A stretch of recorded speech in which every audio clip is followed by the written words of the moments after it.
again, my name is Luc de Koster, founder of the Koster Academy.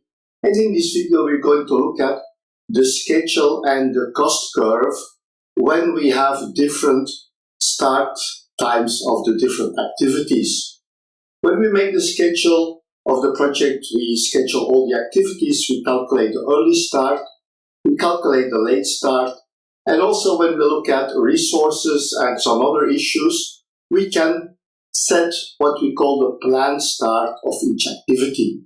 And that's what we're going to look into in this video. But before I continue, don't forget to click on the subscribe button, click on the bell button, and every time we have a new video, YouTube will inform you about it. So let's have a look at this new topic.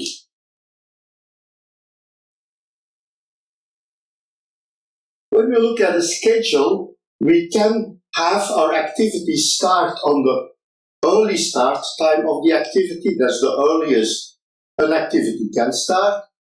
The late start time of the activity. And finally, we can select what we call the planned start, or basically the times that we're going to select for our project. This will be the schedule baseline, the actual start times or the planned start times for the activities. Why do we change this? Why do we change between early start, late start, or planned start? Now, early start and late start provide us two extreme budget curves.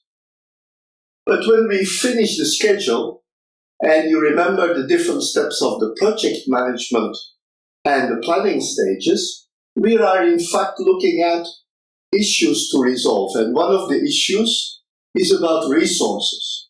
Resources cannot be overutilized. And when we look at the resources, we try to adjust the start and the finish times of the activities in order to avoid overutilization. There may be other reasons why we move the activities. For example, we may have activities which have a lot of slack.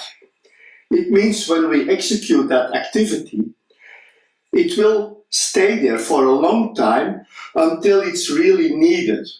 And during that time, things may change. But the activity has been completed, so we lose the flexibility. But we also put the money there. We already paid for that activity. So when we look here at the different curves, we see the green curve, which is the early start position of the cash flow, the S curve. And it also means that we're using the cash earlier, the earliest as possible. The red curve is the late start position. And here we're using the cash the latest possible. These are basically two extreme curves. And we see that in our case, the end time is the same. It's not always necessary. We may have different end times depending on the conditions and if we can apply smoothing or leveling. But the budget at completion of both of them is the same. We also look at the blue curve, which is basically the cost baseline. That's what we're going to use to manage the project. That's our cost, in fact, provision. That's our cost curve for the project. We also call this the critical path position of the project. Now, when we look at the blue curve, the closer it is to the green curve, it means the more flexibility there is, the more slack we have available. When that blue curve is closer to the red curve, we see that basically all the slack is gone, or most of the slack is gone. The closer the blue curve is to the red curve, the less flexibility we have. And that's what we call it, the critical path position of the project. Like I said about the cash flows, in early start position, we use the cash earlier. In the red position, late start position, we use the cash later. And the blue curve is somewhere in between. Now, one of the elements that happens is when we use the money earlier, we have to start paying on that money.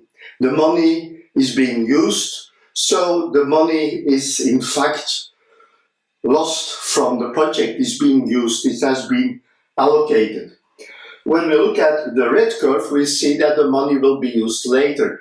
And the later we use the money, the more we have a planned start position, a blue curve, closer to the red curve, the later we are spending the money.